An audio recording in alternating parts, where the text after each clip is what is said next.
رحم اللہ من قرأ الفاتحہ۔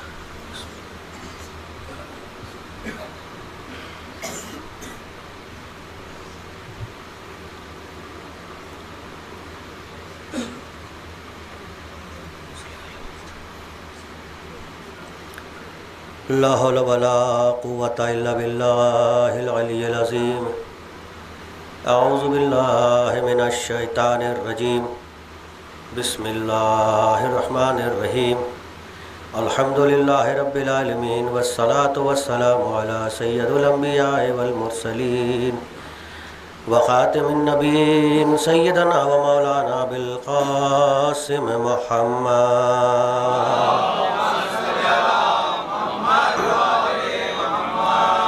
وعلى أهل بيت الطيبين الطاهرين المعصومين المظلومين ولعنة الله أعدائهم أجمعين من يومنا هذا إلى يوم الدين۔ بسم الله الرحمن الرحيم۔ اللهم كن لوليك الحجة ابن الحسن صلواتك عليه وعلى آبائه في هذه الساعة وفي كل ساعة وليا وحافظا وقائدا وناصرا ودلیلا وعینا حتی تسکنہ ارضکا طوعا وتمتعہ فیہا طویلا۔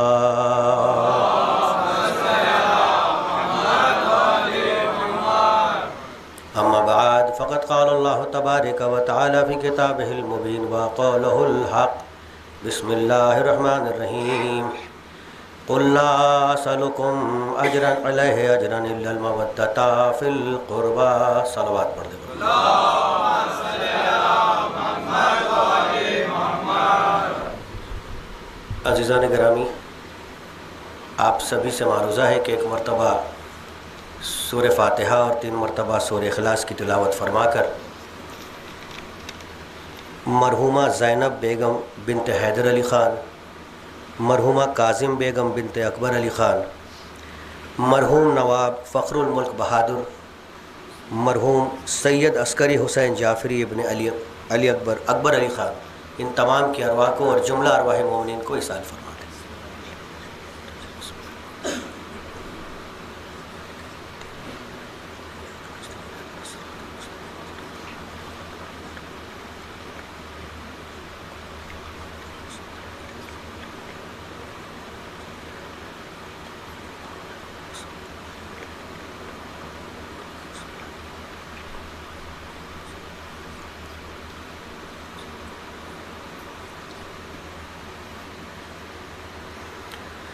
ایک مرتبہ آپ آواز سے بلند صلوات کا سہارا دیجیے۔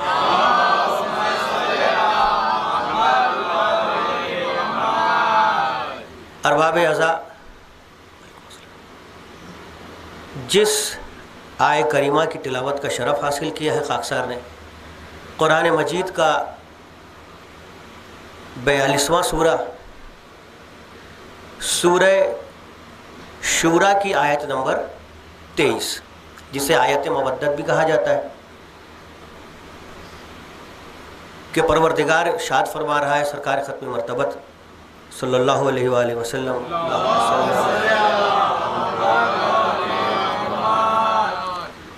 کیا میرے رسول کہہ دیجئے کہ ہمیں تم سے اور کچھ نہیں چاہیے مگر یہ کہ ہمارے کام کی کا جو اجر ہے، ہمارے کار رسالت کا جو اجر ہے وہ یہ ہے کہ ہمارے قرابت داروں سے مودت فی القربہ۔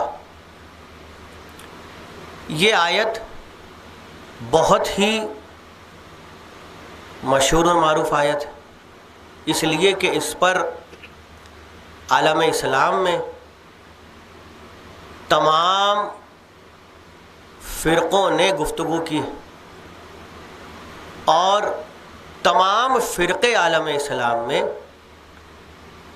اکثریت جس کو کہہ لیجئے اس آیت کے مصداق پر اتحاد رکھتے ہیں کہ جب یہ آیت نازل ہوئی تو صحابہ کا مجمع تھا اور صحابہ نے سرکار سے پوچھا کہ حضور فی القربہ سے مراد کیا ہے اور اس آیت کے مصداق کون ہے؟ تو سرکار نے فرمایا کہ اس آیت کے مصداق علی مرتضیٰ ہے، فاطمہ زہرا ہے، حسن اور حسین ہے۔ صلوات پڑھ رہے محمد والے۔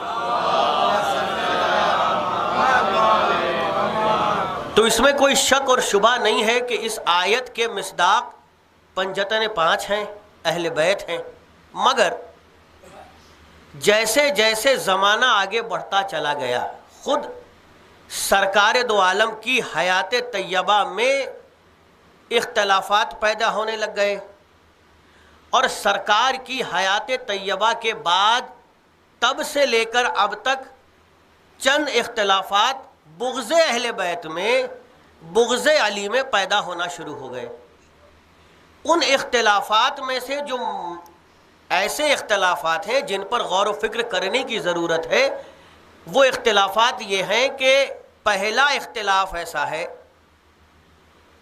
کہ آیت مودت کے مصداق اہل بیت نہیں، اس لیے کہ آیت مودت جب نازل ہوئی اس وقت شان نزول کیا تھا، بیک گراؤنڈ کیا تھا، آیت کے نزول کا بیک گراؤنڈ کیا تھا کہ سرکار مدینہ آ گئے، اور اب جو انصار مدینہ ہیں انہوں نے اپنے پاس جو کچھ سرمایہ تھا، جو کچھ دولت تھی، لا کر کے رکھا کہ حضور یہ سب ہم آپ کی خدمت میں حاضر کرتے ہیں، آپ اسے قبول کریں اور دین کی خدمت میں اسے لگائیں۔ اب یہ تو سبھی جانتے ہیں کہ رسول کچھ کہتے نہیں مگر وہی کہتے ہیں جو وہی کہتی ہے، لہٰذا اب سرکار انتظار میں ہے کہ جواب دے کیا۔ جناب جبرائیل نازل ہوئے، آیت نازل ہوئی کہ میرے حبیب کہہ دیجئے کہ ہمیں کار رسالت کے عوض کچھ نہیں چاہیے مگر یہ کہ میرے قرابت داروں سے مودت کرو۔ جب یہ آیت نازل ہوئی سرکار نے پیغام پہنچا دیا۔ اب یہ بات تو ہو گئی، یہاں اس آیت نازل ہونے پر ایک بات تو سمجھ میں آئی جو میں ٹھہر کے اپنے نوجوانوں کو کہنا چاہتا ہوں کہ پروردگار بھی یہ نہیں چاہتا کہ دین میں سوائے خدیجہ کے کسی کا مال لگے اور سوائے ابو طالب کے کسی کا خون کام آئے، اس لیے دولت کی باری آئی تو خدیجہ کام آئی، خون کی باری آئی تو اولاد ابو طالب کام آئی۔ صلوات پڑھے بر محمد وآل محمد۔ پروردگار بھی نہیں چاہتا کہ میرا رسول کسی اور سے احسان لے۔ بہرحال جب اعتراض کی باری آئی تو اعتراض یہ ہوا کہ مصداق اہل بیت نہیں ہے۔ پہلا اعتراض یہ کہ نہیں، اس کے مصداق تو وہ انصار ہیں کہ جن کے بارے میں رسول نے کہا کہ بھائی ان سے محبت کرو۔ پھر دوسری آیت یہ نازل، جب آیت کا دوسرے مصداق، دوسرے اختلاف یہ ہوا کہ نہیں یہ نہیں اگر ہوئے تو پھر مصداق قریش کے کفار ہیں کہ جن سے کہا جا رہا ہے کہ ٹھیک ہے رسول سے محبت کرو، رسول کے ساتھ نرمی برتو۔ بھائی رسول سے نرمی وہ برتے جو رسول کو رسول سمجھے، جو رسول کو رسول ہی نہ مانتا ہو، اپنا عین دشمن مانتا ہو، وہ کبھی رسول سے نرمی برت ہی نہیں سکتے، جن کے دل میں بغض بیٹھا ہو۔ مگر میں اتنی صفائی دینا چاہتا ہی نہیں، وضاحت نہیں کرنا چاہتا، یہ بات آگے بڑھتی چلی گئی، اختلاف وہاں تک پہنچا کہ نہیں، مصداق فقط اہل بیت نہیں ہے، اگر اہل بیت مانا بھی جائے تو سرکار کی ازدواج بھی شامل، سرکار کے بعض رشتہ دار بھی شامل، یعنی سب کو شامل کرنے کی جبرن کوشش۔ میں ایک جواب دیتا ہوں اور اس ایک جواب سے سارے اختلاف کا جواب ملے گا۔ لسان العرب اٹھا کر کے دیکھیے ابن منظور کی، عرب میں سب سے بڑی لغت کی کتاب ہے لسان العرب۔ لسان العرب میں جب آپ قربہ کا معنی دیکھیں گے تو عرب میں قربہ کا معنی ہوتا ہے خونی رشتہ دار، جو خون کی، جس سے خون کا رشتہ ہو۔ اب ایمان سے بتاؤ، نہ انصار سے خون کا رشتہ تھا، نہ قریش سے خون کا رشتہ تھا، نہ ازدواج سے خون کا رشتہ تھا، نہ خسرین سے خون کا رشتہ تھا۔ خون کا رشتہ تھا اگر سرکار کا تو علی سے تھا، فاطمہ سے تھا، حسن سے تھا، حسین سے تھا۔ اب یا لسان العرب کی مانو یا یہ مانو کہ تم عرب کہلانے کے لائق نہیں۔ صلوات بر محمد وآل محمد۔ اس لیے کہ اختلاف بھی عرب سے اٹھا، یہ نہیں تھا کہ اختلاف ہند میں آ کے اٹھا، پاکستان میں اٹھا ہو، بنگلہ دیش میں اٹھا ہو، ایران عراق میں اٹھا ہو، نہیں، یہ اٹھا ہے عرب میں، اس عرب میں جہاں سے لغت لسان العرب نکلا، یا تو وہ عرب زبان نہیں جانتے تھے اپنی، جبھی تو رسول نے کہا کہ 2 غرا قدر چیزیں چھوڑے جا رہا ہوں، ایک قرآن اور ایک اہل بیت، اس لیے کہ رسول جانتے تھے یہ نہ عرب کی زبان جانتے ہیں، بولنا تو جانتے ہیں، لغت آتی نہیں، لہٰذا قرآن کا انٹرپریٹیشن بھی غلط کریں گے۔ یہی ہوا۔ اب اگر یہ بھی نہ مانو تو میں قرآن سے جواب دیتا ہوں۔ آؤ سورہ سبا، قرآن کا 34واں سورہ، آیت نمبر 47، ارشاد رب العزت ہو رہا ہے، میرے حبیب کہہ دیجئے کہ جو اجر رسالت میں نے تم سے مانگا ہے یہ تمہارے لیے ہے۔ جو اجر رسالت میں نے تم سے مانگا ہے وہ تمہارے لیے ہے۔ اب یہ بتاؤ کہ جتنے بھی آیت کے مصداق ہیں، اگر انہیں آیت کا مصداق مانا جائے تو آیت جو رسول آیت کی ذیل میں اجر مودت مانگ رہے ہیں، اجر رسالت مانگ رہے ہیں، یہ اجر رسالت آیت کیا کہہ رہی ہے کہ اجر رسالت میں نے تم سے مانگا ہے تمہارے لیے۔ اگر اجر رسالت کے مصداق پنجتن نہیں ہے، کوئی اور ہے، تو یہ بتائیے کہ اگر اجر رسالت میں ہم یہ مان لیں کہ سرکار کہہ رہے ہیں کہ انصار سے مودت کرو، تو انصار سے مودت کر کے ہمیں کیا ملے گا، یا کسی بھی مسلمان کو کیا ملے گا؟ اگر سرکار یہ کہے کہ مودت میری ازدواج سے کرو یا خسرین سے کرو تو ہمیں کیا ملے گا؟ کچھ ملے تو انسان کچھ دیتا ہے، یہ انسانی فطرت ہے۔ ہمیں کسی سے کوئی فائدہ ہوگا تو ہم کچھ دیں گے، اگر فائدہ نہیں ہے تو ہم دیں گے کیوں، یا ہمیں فائدہ کیا ہے؟ اس لیے کہ اگر فائدہ سمجھنا ہے تو مودت کا معنی سمجھنا پڑے گا۔ اس لیے کہ مولانا مودودی کے اتنے اختلافات میں ایک اہم اختلاف یہ بھی تھا کہ سرکار ختمی مرتبت کائنات کے رسول ہیں، اتنی بڑی ہستی ہیں، رحمت للعالمین ہیں، سردار ہیں کائنات کے، اور ان پر یہ زیب نہیں دیتا کہ وہ اپنے کار رسالت کے عوض میں اپنے رشتہ داروں سے محبت کا مطالبہ کریں گے۔ اتنا سب ہمیں دیا، دین پہنچایا، حق پہنچایا، حرام اور حلال کی تہذیب بتائی، غلط اور صحیح کی تہذیب بتائی، ہم جاہل بدو تھے، ہمیں انسان بنایا۔ یہ سب کر کے اب ہم جب چاہیں کہ سرکار ختمی مرتبت کے اس کار رسالت کے لیے کچھ اجر دیں تو سرکار کہہ رہے ہمارے خاندان والوں سے، خانوادے سے محبت کرو، تو یہ سرکار کی ذات پر زیب نہیں دیتا، سرکار ایسا کہہ نہیں سکتے۔ اچھا،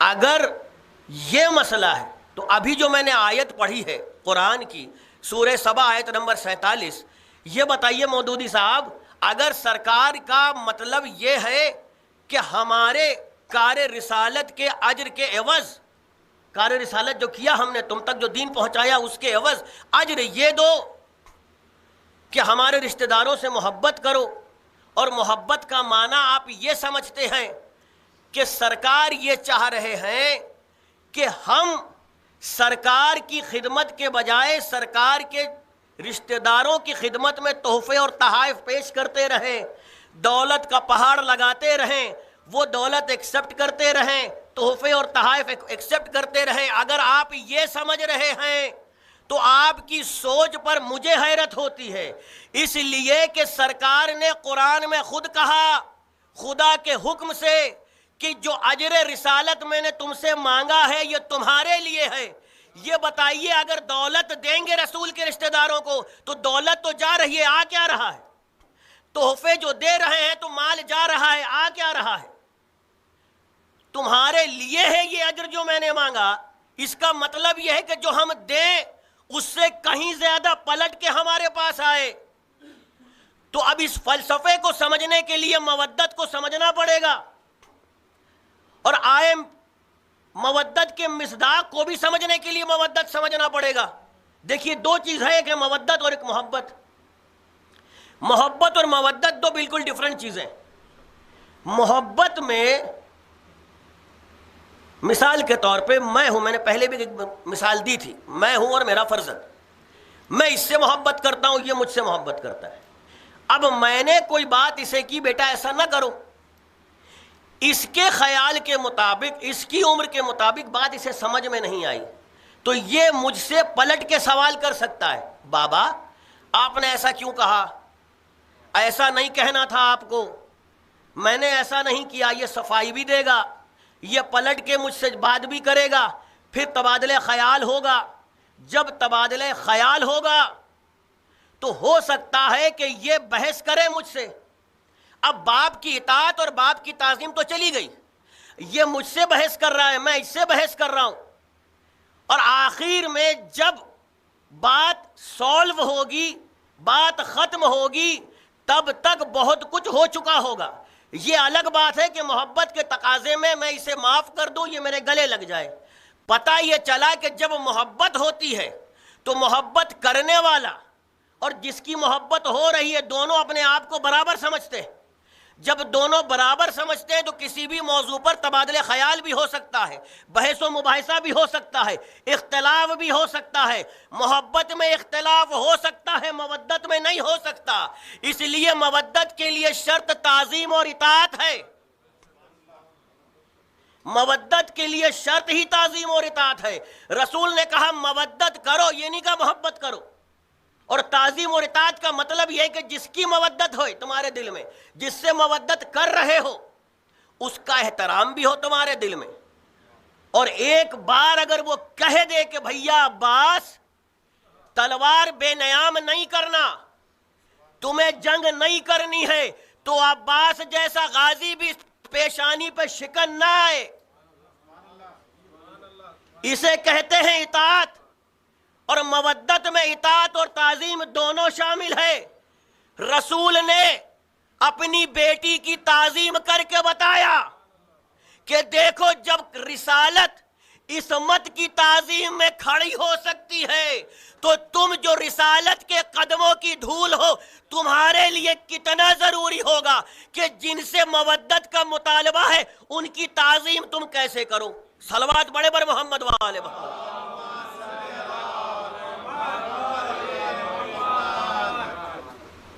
اور جب اطاعت کی بات آئی تو میرے مولا حسین کے صحابیوں نے اطاعت کر کے بتایا، میرے مولا کے صحابی، میرے مولا علی کے صحابی مالک اشتر نے اطاعت کر کے بتایا کہ معصوم کی اطاعت کیسے ہوتی ہے۔ اطاعت کا مطلب ہی یہ ہے کہ دہن اقدس سے جملہ نکلا، چوں اور چرا کی گنجائش نہ ہو، سوال نہ ہو کہ کیوں اور کیسے۔ یہی بات تھی جو سرکار سمجھانا چاہ رہے تھے کہ مودت کرو، محبت نہ کرو، اور مودت جب کرو گے تو فائدہ تمہارا ہے۔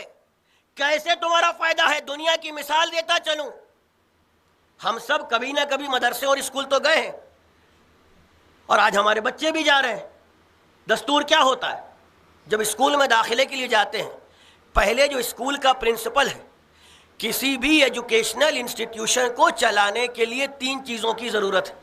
ایک ہے بورڈ، 3 بورڈ ہیں ابھی، C B S C, I C S C, S S C. C B S C مانا جاتا ہے بہت اچھا بورڈ ہے، کیونکہ انٹرنس اسی پیٹرن پر آتا ہے، ایم سی کیو پیٹرن پر۔ اب C B S C board کے ایک اسکول میں میں اپنے بچے کو لے کے گیا داخلہ کرانے۔ پہلے پرنسپل اسکول کو قائم کرے گا بورڈ کے ڈائریکشن پر کہ اسکول ایسا ہو، اسکول کا سلیبس سیٹ ہے، سلیبس کو کتاب کی شکل دی جائے گی، پبلیکیشن سے کتاب حاصل کی جائے گی، اس کے بعد پرنسپل ایک ریگولیشن بنائے گا اس سلیبس اور بورڈ سے حاصل ہوئے ڈائریکشن پر کہ ان ریگولیشن کو فالو کرنا پڑے گا بچے کو۔ جب یہ پوری گائیڈ لائنز بن جائے گی، جب پورا ڈائریکشن بن جائے گا، کتابیں تیار ہو جائیں گی، تو اب میں اپنے بچے کو لے کے گیا، اسکول قائم ہو گیا۔ جب بچے کو داخلے کے لیے لے کے گیا تو اب پہلے پرنسپل بچے کو ایسیس کرتا ہے، بچے سے سوالات ہوں گے، بچہ کتنا پانی میں ہے سمجھ میں آئے گا، بچہ ایڈمیشن کے لائق ہے یا نہیں ہے سمجھ میں آئے گا۔ جب بچہ ایڈمیشن کے لائق سمجھ میں آ گیا اور اب پرنسپل نے اپنے اسکول میں بچے کو داخل کرا لیا، اب بچہ اس اسکول کا اسٹوڈنٹ بن گیا۔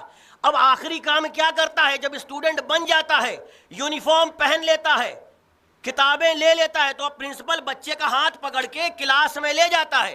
کلاس میں ایک ٹیچر کھڑی ہوتی ہے یا کھڑا ہوتا ہے، پرنسپل کہتا ہے دیکھو یہ ٹیچر کھڑا ہے، اس ٹیچر کی اطاعت کرنا، اس سے محبت کرنا، اس کی بات کو ماننا۔ کیوں کہتا ہے؟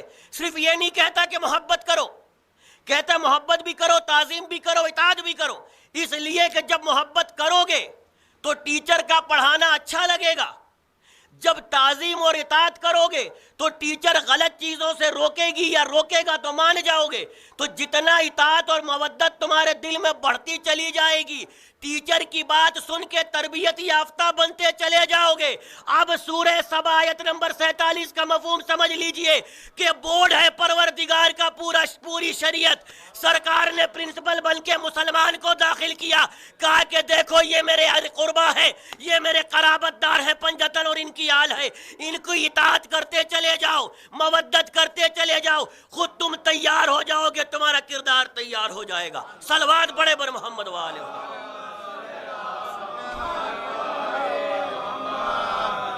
اب یہ بتائیے کہ اہل بیت کے در کے علاوہ کوئی در نظر آتا ہے کہ جہاں کوئی جائے اور اپنا کردار سدھار کے آ جائے؟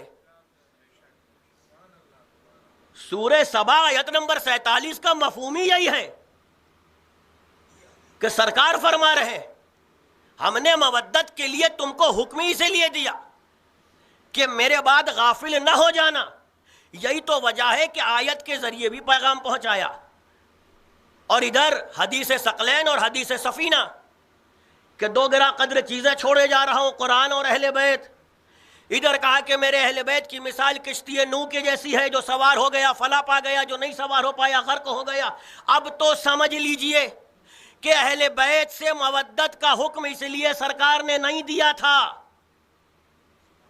کہ سرکار کو یہ ضروری تھا کہ کوئی آئے اور ہمارے اہل بیت کی محبت میں لگ جائے، انہیں تحفے تحائف دیتا چلا جائے، دوسرے ادیان کی طرح ان کی پوجا اور پرستش شروع کر دے۔ نہیں، سرکار کا واحد یہی کہنا تھا کہ مودت اس لیے کرو کہ میرے بعد اگر تمہارا کردار کوئی سدھار سکتا ہے، میرے بعد اگر تمہیں کوئی انسان بنا سکتا ہے، میرے بعد تمہیں کوئی حق اور باطل میں فرق سمجھائے رکھ سکتا ہے، اور میرے بعد صبح قیامت تک تمہیں اگر یزیدیت اور شیطانیت سے کوئی دور رکھ سکتا ہے تو میرے اہل بیت۔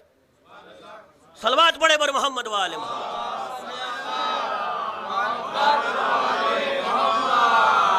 اب معاشرے میں دیکھتے چلے جانا، اگر کوئی اہل بیت کا نام لیتا تو نظر آئے مگر کردار ساز نظر نہ آئے، اس میں کردار نظر نہ آئے۔ دیکھیے اسکول میں جب بچہ داخل ہو گیا تو اب کلاس میں 3 طریقے کے بچے ہوتے ہیں، مثال وہیں سے بڑھ رہی ہے۔ 3 قسم کے بچے ہوتے ہیں۔ پہلی قسم وہ ہوتی ہے جو استاد سے دل سے اطاعت کرتی ہے، استاد کی، اس سے محبت کرتی ہے، اس کی بات سنتی ہے، اور وہ اسکول میں بہت ہی اچھے اسٹوڈنٹس وہ مانے جاتے ہیں۔ دوسری قسم کیا ہوتی ہے؟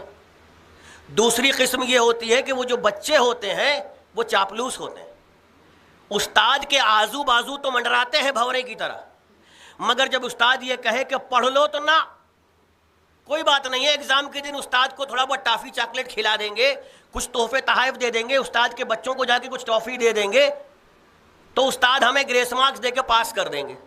اور تیسری قسم یہ ہوتی ہے کہ سنتے ہی نہیں ہیں استاد کی، وہ صرف مار اور جوتے لات کھانے کی عادی ہوتے ہیں۔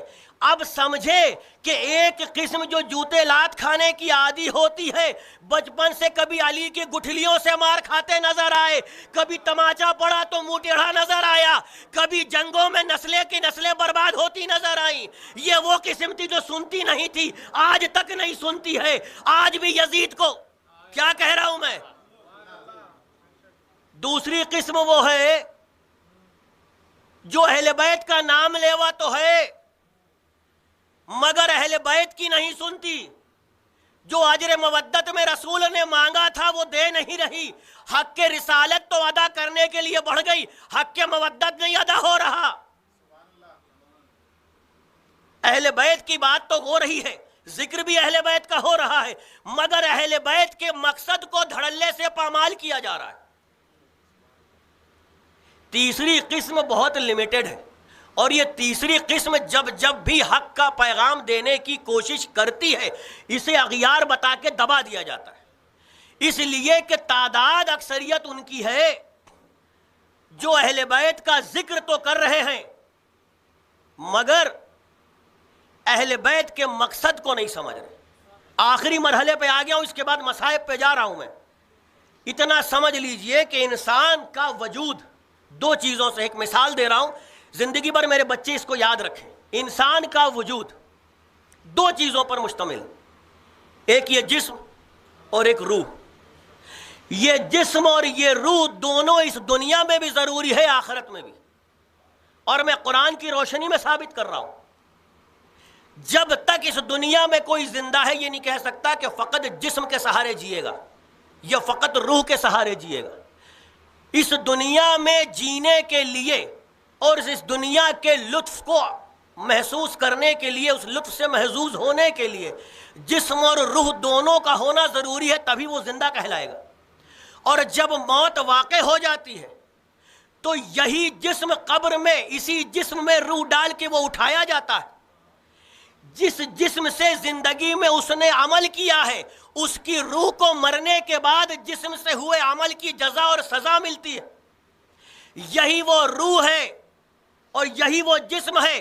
روز محشر جب خدا اسی جسم میں روح ڈال کر کے حاضر کرے گا اپنے دربار میں، پتہ یہ چلا کہ جسم اور روح یہ دونوں چیزیں زندگی میں بھی ساتھ، آخرت میں بھی ساتھ، زندگی میں بھی ساتھ، موت میں بھی ساتھ۔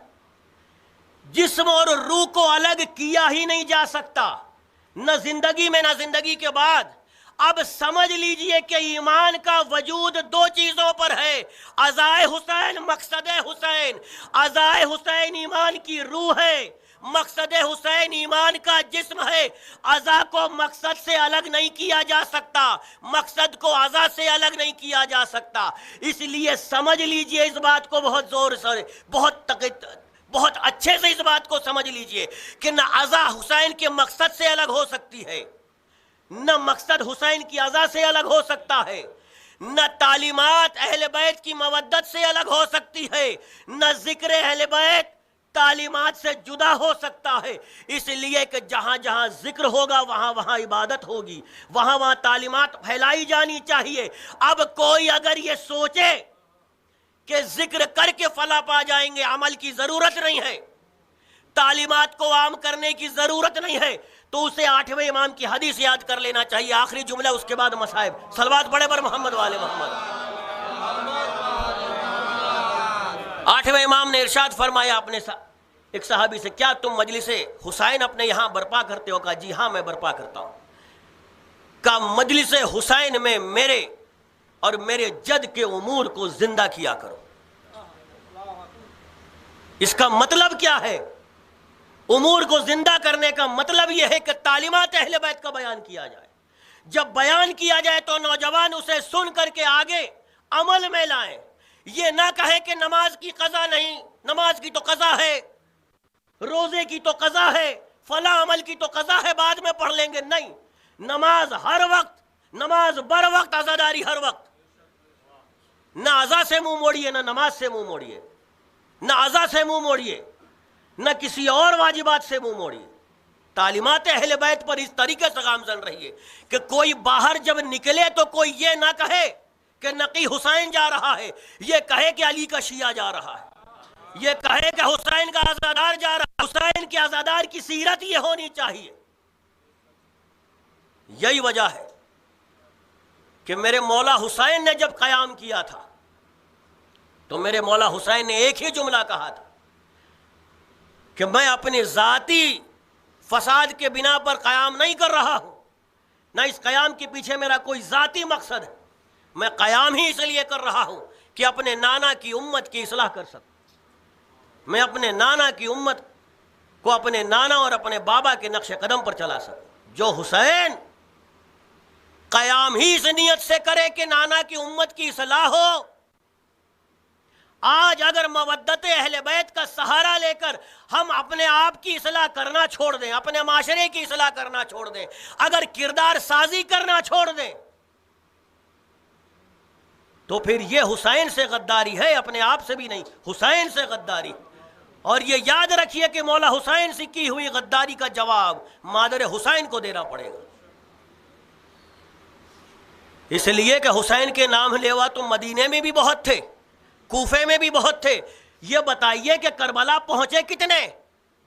کربلا میں شہید فقط 72 ہوئے۔ تو پتہ یہ چلا کہ ہر زمانے میں مودت کے نام پر نام لینے والے بہت تھے، مگر جب وقت آیا تو کوئی میرے مولا کا ساتھ نہ کھڑا ہو۔ اور یہ اسی لیے ہوتا ہے کہ جب کردار سازی نہ، ایمان سے بتانا کیا گزری ہوگی میرے مولا پہ اس وقت جب 71 لاشیں اٹھا کر میرا مولا حسین مقتل میں اب شہادت کے لیے جا رہا ہو، اور 4 سال کی بیٹی سکینہ گھوڑے رہوار کے سموں سے لپٹی ہوئی یہ کہہ رہی ہو کہ اے میرے بابا کے گھوڑے، میرے بابا کو مقتل نہ لے جا، صبح سے جو گیا واپس نہ آیا۔ ذرا سوچو میرے مولا حسین کے دل پہ کیا گزری ہوگی کہ کاش کہ میرے شیعہ ہوتے تو میرے سکینہ پہ یہ ظلم نہ ہوتا، میرے سکینہ پہ یہ نوبت نہ آتی۔ تبھی تو وقت آقا جب گئے ہیں سید سجاد سے رخصت لینے کے لیے، تو میرے مولا نے کہا بیٹا سید سجاد رہا ہو کے قید خانے سے جب مدینے جانا تو میرے شیعوں کو کہنا کہ ٹھنڈا پانی پیئے تو میری پیاس کو یاد کرے۔ اجرکم اللہ، رونے میں بخل نہ کیجئے گا۔ آج تو حسین کو پرسا دینا ہے۔ کس کا پرسا دینا ہے؟ آج حسین کو 4 سال کی سکینہ کا پرسا دینا ہے۔ کون سکینہ؟ جسے حسین نے نماز شب میں مانگا تھا، اے پروردگار مجھے ایک بیٹی عطا فرما دے جو میرے قلب کی تسکین کا سبب بنے۔ اے پروردگار میں اس کا نام سکینہ رکھوں گا۔ وہ 4 سال کی بیٹی جو جب سے پیدا ہوئی حسین کے سینے پہ سوتی تھی، حسین جب سکینہ کو دیکھتے تھے تو ان کے قلب میں سکون پیدا ہوتا تھا۔ آج وہ سکینہ ذوالجناح کے سموں سے لپٹی کہہ رہی ہے میرے بابا کے گھوڑے مقتل میں جو صبح سے گیا واپس نہیں آیا، میرے بابا کو نہ لے جا۔ حسین اترے، اپنی بیٹی کو اپنی آغوش میں لیا، پیار کیا۔ سکینہ نے تڑپ کے ایک جملہ کہا، سنیں گے برداشت کر سکے تو کرنا۔ سکینہ نے کہا بابا آپ مقتل میں بھیا علی اصغر کو لے گئے، اے بابا بھیا علی اکبر بھی شہید ہو گئے، اے بابا آپ تو کہتے ہیں کہ شریعت نے بیٹے اور بیٹیوں دونوں کو برابر کا حق دیا ہے۔ اے بابا میرے بھائیوں کو تو شہادت نصیب ہو گئی، اے بابا میرے حصے میں کیا آیا؟ اتنا سننا تھا کہ ایک مرتبہ حسین نے خاک کربلا اٹھائی، سکینہ کے سر پہ رکھ دیا، رکھنا تھا کہ سکینہ تڑپ کے بولی بابا یہ کیا کیا؟ حسین نے کہا بیٹا سکینہ آپ کے حصے میں یتیمی آئی، اے بیٹا سکینہ آپ کے حصے میں اسیری آئی،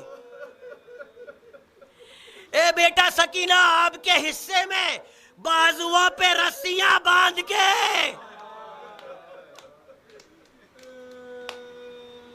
یہاں تک تو میرے مولا نے کہا مگر ایک جملہ بڑھا کے کہہ رہا ہوں کہ مولا یہ بھی کہہ دیجئے کہ بیٹا سکینہ تمہارے حصے میں شمر کے تماچے بھی آئے، اے بیٹا سکینہ آپ کے حصے میں بے کجاوا اونٹ پر پسے پشت رسن بستہ ہو کر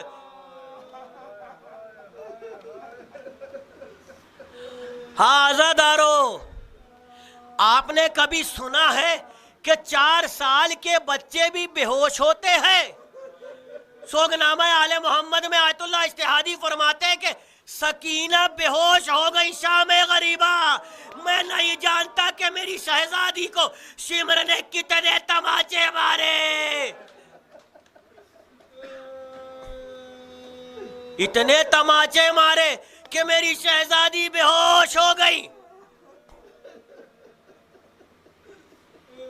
اور جب کوئی بے ہوش ہوتا ہے تو اسے ہوش میں لانے کے لیے پانی چھڑکتے ہیں، مگر ایمان سے بتاؤ جہاں پانی موجود نہ ہو وہ کیا کرے؟ بیویوں نے حلقہ بنایا، ایک بیوی نے سر پہ ہاتھ مار کے کہا واہ حسینہ واہ عباسہ، بیویاں روتی چلی جا رہی تھی، آنکھوں سے آنسو گر کے سکینہ کے چہرے پہ۔ بی بی سکینہ کو غشت افاقہ ہوا، پانی آیا شام غریبہ، بی بی سکینہ کے ہاتھ میں کوزہ دیا گیا، پھوپھی اماں پہلے مجھے پانی کیوں دے رہی ہیں؟ بیٹا سکینہ بہت چھوٹی ہیں، پہلے سب سے چھوٹے کو پانی پلایا جاتا ہے۔ اتنا سننا تھا، سکینہ نے کوزہ ہاتھ میں لیا، مقتل کی طرف چلی۔ اے بیٹا سکینہ مقتل کیوں جا رہی ہو؟ پھوپھی اماں آپ ہی نے تو کہا تھا کہ بچوں کو پہلے پانی پلاتے، مجھ سے چھوٹا میرا بھیا علی اصغر۔ اجرکم اللہ، خدا آپ کو کسی غم میں نہ رلائے سوائے غم سرکار سید الشہداء کے۔ آزادارو، بی بی سکینہ کے مصائب مجھ سے زیادہ پڑھے نہیں جاتے، میری بھی ایک بیٹی ہے، کلیجہ پھٹنے کو آتا ہے۔ ایک روایت پڑھ رہا ہوں، یہ قافلہ جو چلا ہے بی بی سکینہ کا، مقام حلب پہ جب یہ قافلہ رکا تو رسیاں تھوڑی دیر کے لیے کھولی گئیں۔ جب رسیاں کھلی، اکثر بچے جب قید کیے جاتے ہوں، جب تھوڑی دیر کو انہیں کوئی کھولے اور اگر کوئی بہت دور سے آیا ہو اس کا رشتہ دار، بچہ دوڑ کے گلے لگتا ہے۔ جیسے ہی رسی کھلی، سکینہ دوڑ کے سید سجاد کے گلے سے لپٹ گئی۔ جیسے ہی سید سجاد کے گلے سے لپٹی، میرے مولا فرماتے ہیں کہ میرے گلے میرے منہ سے ایک آواز نکلی، آواز کا نکلنا تھا۔ سکینہ تڑپ کے پوچھنے لگی بھیا سجاد کیا ہو گیا؟ کہا بہن سکینہ، اے بی بی میری زنجیریں دھوپ میں گرم ہو جاتی ہیں، اور گرم ہونے سے جب دشمن مجھے کھینچتا ہے تو میری کھال نکلنے لگتی ہے۔ اتنا سننا تھا کہ جیسے ہی بی بی سکینہ کے ہاتھوں میں تھوڑا سا پانی میسر ہوا، بی بی نے پانی پیا نہیں، سید سجاد کے زنجیروں پر تڑپ کے ایک مرتبہ دیکھا بھائی پیر پھیلائے بیٹھے ہیں۔ پوچھا بھیا آپ تو کبھی پیر پھیلا کے نہیں بیٹھتے، پیر سمیٹ کے بیٹھتے، کیا وجہ ہے بھیا آپ نے پیر پھیلایا ہے؟ کہا بی بی میرے پیروں میں آبلے پڑ گئے ہیں، ان آبلوں میں کانٹے چبھے ہیں، مجھ سے چلا نہیں جاتا۔ اتنا سننا تھا، مولا سجاد فرماتے ہیں کہ میری بہن سکینہ نے میرے پیروں سے کانٹے نکالنا شروع کیے، میرے ہاتھ زنجیروں سے بندھے تھے، میں تڑپ گیا۔ اے سکینہ تم میرے پیر سے کانٹے نکال رہی ہو، اے میری بہن تمہارے پیر سے کانٹے۔ اگر سید سجاد کے پیروں میں کانٹے تھے تو بی بی سکینہ کے پیروں میں بھی کانٹے تھے۔ عزادارو بس 2 روایتیں آپ کی زحمتوں کو تمام کر دوں گا، مجھ سے بھی زیادہ نہیں پڑھا جاتا، میں شاید پوری شہادت بھی نہ بیان کر سکوں، کوشش کروں گا۔ ایک روایت پڑھ رہا ہوں میں شام کی، جب زیارت کا موقع بھی لینا عزادارو تو شام زیارت کے لیے ضرور جانا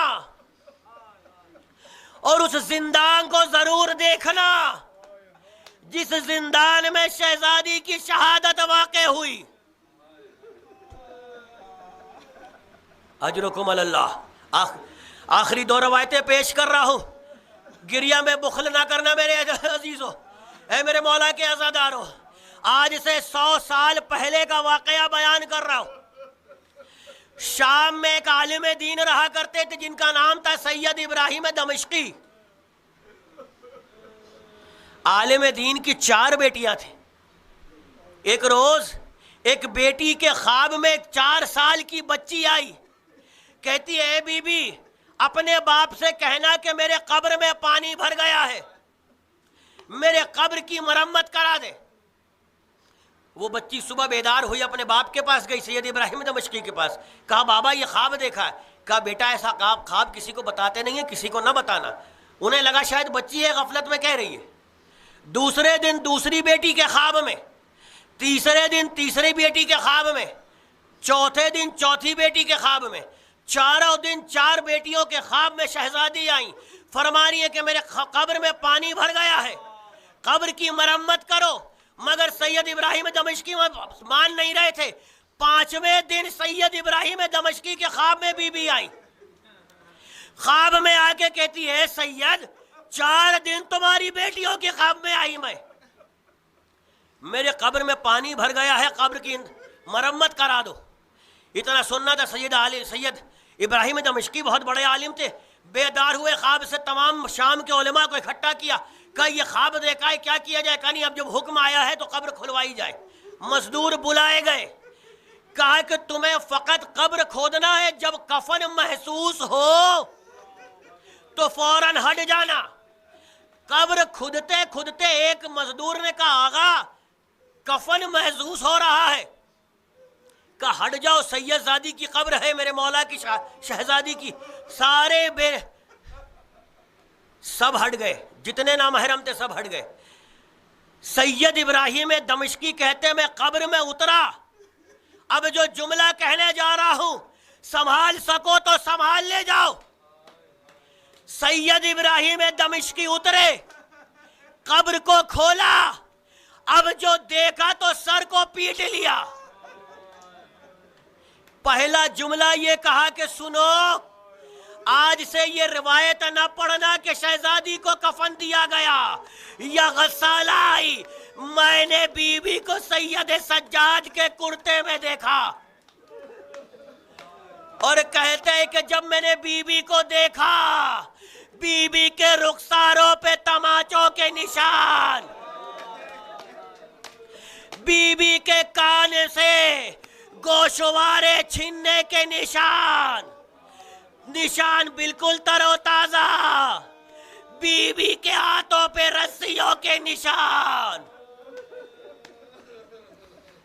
اجرکم علی اللہ۔ ہاں عزادارو، یہ وہ بی بی ہے کہ جس کے بارے میں میرے مولا حسین نے جاتے وقت کہا تھا بیٹا سکینہ میرے بعد سب سے زیادہ گریہ کا حق آپ کو ہوگا۔ بابا کیوں ہوگا؟ بیٹا اس لیے کہ میری شہادت کے بعد سب سے زیادہ ظلم آپ پہ ہوگا۔ ہاں مجھے نہیں معلوم کہ بی بی نے اپنے آپ کو کیسے سنبھالا۔ شہادت حسین کے بعد شمر کے تماچے، سارے مصائب برداشت کرتے کرتے بی بی دربار یزید میں پہنچی۔ دربار یزید سے زندان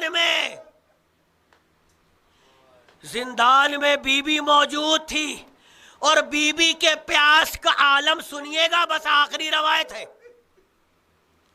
زندان میں بی بی نے سید سجاد سے پوچھا بھیا پیاس کی کتنی قسمیں ہوتی ہیں؟ کہا بہن 4 قسمیں ہوتی ہیں۔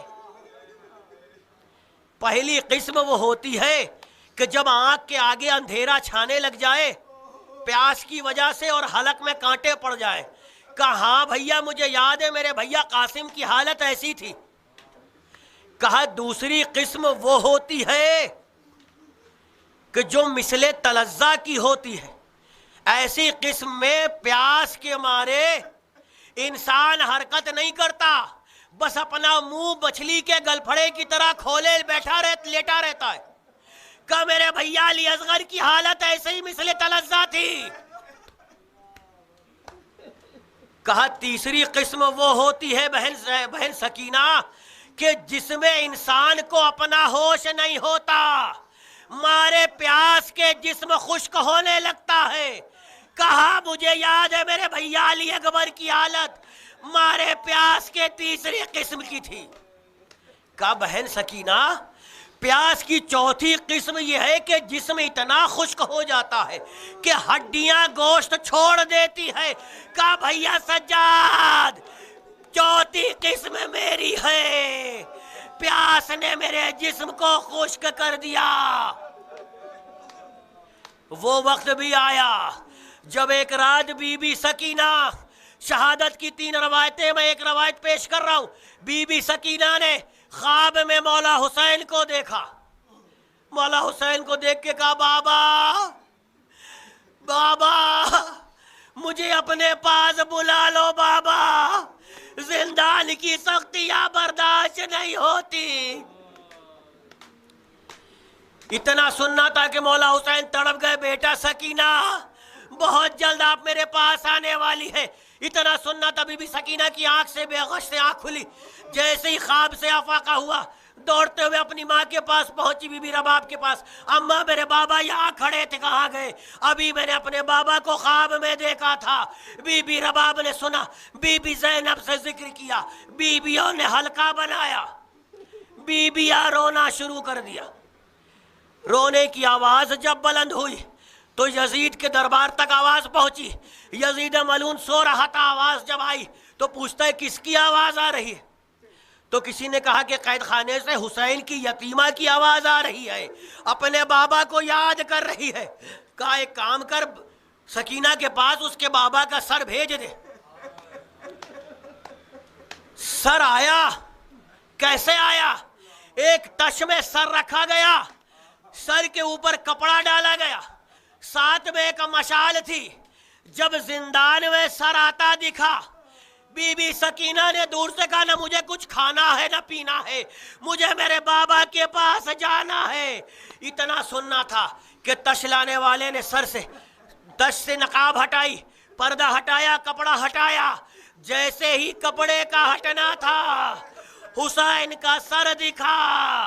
اے بابا جب آپ مجھے چھوڑ کے گئے تھے آپ کی رگے گردن کسی نے نہیں کاٹی تھی، اے بابا میری محبت کی قسم میرے پاس آ جاؤ۔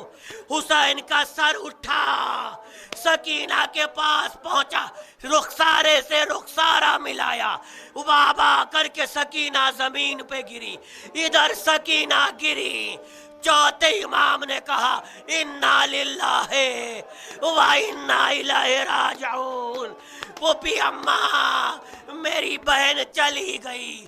سید سجاد نے سکینہ کو اپنے کرتے کا کفن دیا، زندان میں تربت بنی، 2 ہاتھ نمودار ہوا، لا سید سجاد میری امانت میری بچی میرے حوالے۔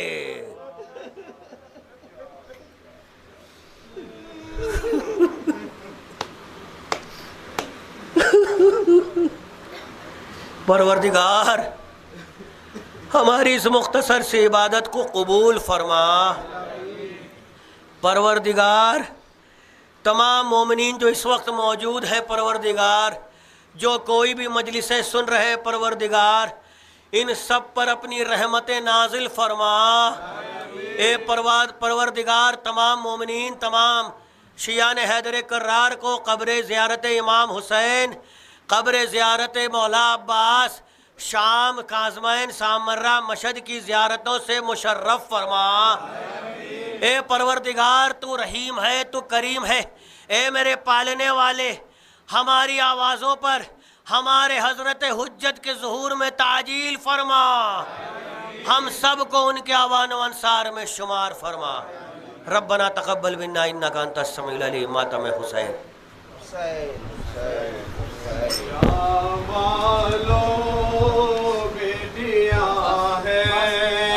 یہ نبی کی نہ ستاؤ، شام بیٹیاں ہیں نہ ستا